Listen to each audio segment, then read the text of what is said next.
In our Spotlight on Business report, the fight over New Jersey's so-called dirty truck rule came to a head today when the Assembly Transportation Committee heard a proposal to delay new guidelines around getting zero emissions trucks on the roads by 2 years. The law is slated to go into effect in January and will require a certain percentage of sales of new commercial trucks to be clean to help reduce air pollution. But the rules have gotten major pushback from truckers and business groups who say the industry needs more time to roll this out. Raven Santana reports.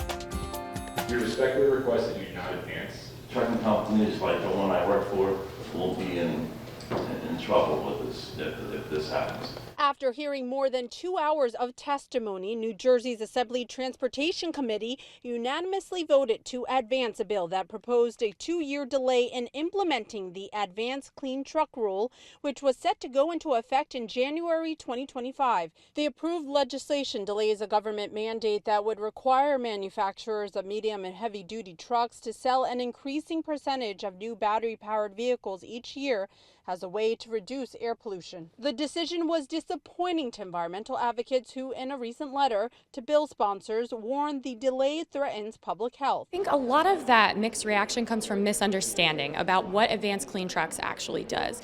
Advanced Clean Trucks is an incremental process to begin electrifying our transportation sector, our trucks. New Jersey's largest source of emissions is from transportation, and not only is that a climate change issue, that's a public health crisis. We have counties that are failing across the state for ozone and other air quality contaminants, and a delay would tell people that they need to continue breathing that dirty air. But also, if you're saying to a business owner who's coming in to buy a truck who says, I need to replace these 3 trucks this year, and you find out that, oh, the diesel I could have bought would have been about $180,000 a piece, but this electric truck is going to run me about $500,000, that's a huge gap, a 2 to 3 time gap of cost. Laura Parada, president of the New Jersey Coalition of Automotive Retailers, who testified in support of the delay, says uncertainty amongst business owners has led to a lack of demand for electric trucks. They need to know that they can operate their businesses in the same way, that it won't take times away out of hours of service rules that they live under to operate the vehicles, that they can refuel quickly and efficiently, that there's charging en route, that they can get the payload or capacity out of the vehicle that they normally would out of a diesel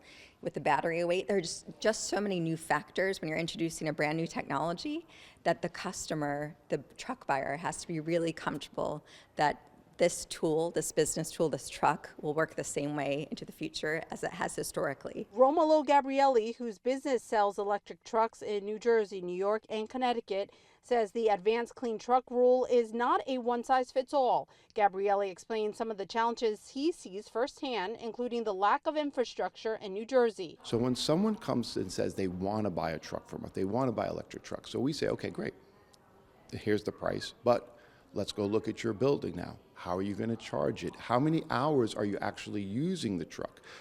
26-foot box truck, okay? Imagine this. So we use these to distribute our parts. So we have the 5 stores in New Jersey. We can't make that entire run from Dayton to Bloomsbury to Rockaway to Ridgefield Park back to Dayton with one charge.